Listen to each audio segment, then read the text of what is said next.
Eh bien, la presse, comme vous le savez, est disponible en kiosque. Vous aurez simplement à débourser 400 francs CFA pour vous procurer un tabloïd, le parcourir et être parfum de l'actualité. L'économie quotidienne, qui est donc le premier journal pour notamment cette revue de presse, nous parle notamment de la convocation du Commonwealth et bien entendu les télécommunications, organisations avec notamment les enjeux du 61e conseil pour le Cameroun.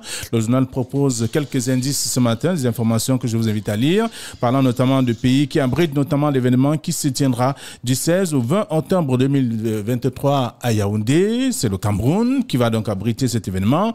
Et là, c'est une rencontre qui s'est tenue pour notamment présenter les grands enjeux, les enjeux en tout cas, les grandes lignes notamment de cette rencontre et quelles sont les directives à mettre en place pour améliorer notamment cette cérémonie. Ce sont des informations que vous aurez à lire en page 6 de ce journal. Et également, le journal est revenu sur la Société financière internationale avec Charlotte Nda Soko qui a été nommée représentante régionale pour l'Afrique centrale.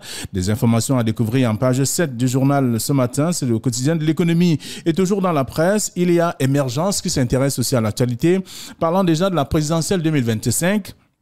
L'heure des grandes manœuvres du RDPC. Vous le savez bien, la presse est revenue longuement et largement sur les multiples rencontres qu'organise le RDPC, le Rassemblement démocratique du peuple camerounais. Et là-bas, on apprend qu'il y a déjà, bien entendu, des tractations qui sont en cours. Est-ce qu'il sera toujours le président, puisqu'on sait qu'il est le président national, le président naturel, pardon. C'est bien entendu le président de la République, Paul Biya. Et là aussi, certains veulent occuper d'autres postes. Ce sont des éléments à lire dans le journal Émergence ce matin. Émergence s'intéresse à OTS, une institutrice sans intégration, témoigne d'ailleurs les difficultés qu'elle rencontre depuis la sortie de l'école. C'est également à découvrir dans le journal Émergence ce matin. Mutation ne rate pas l'occasion de revenir sur la grève des enseignants. Feu au feu, les pompiers, c'est bien sûr le titre proposé par le journal pour expliquer dans le numéro de ce matin qu'il s'agit là d'une commission, une communication gouvernementale a annoncé donc ce jour alors que le mouvement OTS, OTA et bien entendu les syndicats comptent au camp notamment devant les services du Premier ministre. Ils veulent simplement que les choses soient améliorées. Avec plusieurs, notamment, revendications à la clé, il y a des actions qui sont menées et surtout qu'il y a aussi ce que le gouvernement a déjà fait jusque-là et les enseignants estiment que tout ça va au rythme de la tortue. Il faut plutôt accélérer les affaires pour que les résolutions soient prises. C'est à découvrir dans le dossier proposé par le journal Mutation de ce matin qui est en kiosque aussi. Cameroun Tribune ne rate pas l'occasion aussi de revenir ce matin sur le lancement du championnat au Cameroun. MTN Elite One s'est lancé, c'est ce que le journal propose comme grand titre ce matin pour dire que le match d'ouverture de la saison 2023-2024 s'est joué hier au stade de Ngouaikele à Yaoundé avec notamment la victoire du promu Victoria United de Limbe sur l'équipe de la capitale Fauve Azur, 2-1. C'est un dossier à vous proposer ce matin de la page 28 à la page 29 et également en présence bien sûr de Samuel Eto'o-Fils et de quelques dignitaires de la Fédération camerounaise de football.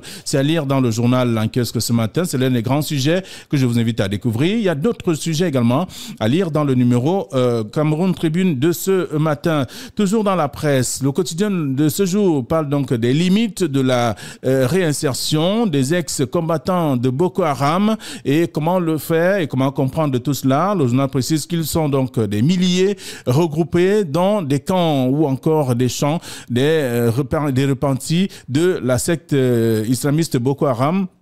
Rendu aux autorités donc camerounaises, naviguent aujourd'hui en totale précarité.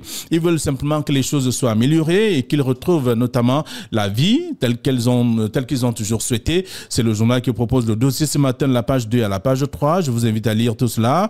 Le journal est revenu également sur professeur Tétani Ekwe, éloigné donc la menace par le nouveau vaccin anti-polio. C'est ce que le journal dit d'ailleurs. C'est l'un des titres titre que je vous invite à lire. Le développement de tout ceci est en page 5 du journal Le Jour de ce matin. Le Jour parle également de la Fédération camerounaise de football, une éthique pour l'Afrique, une éthique également pour l'Europe. C'est ce que le journal propose. C'est dans le cadre de ce qui a été fait, notamment à l'Union européenne. On a bien vu qu'il y a des actions qui sont menées de ce côté-là pour améliorer les conditions des joueurs, surtout en Afrique également, que tout cela soit respecté du côté de l'Europe également, que ce soit en Afrique ou en Europe, ça doit être l'équité, selon bien sûr le journal ce matin, c'est le quotidien Le Jour qui le dit. Et le journal Repère, qui en quelque s'intéresse à autre chose, appelle à la déstabilisation du Cameroun. La justice va sévir. Attention, c'est ce que le journal propose ce matin. C'est tout un dossier que je vous invite à lire.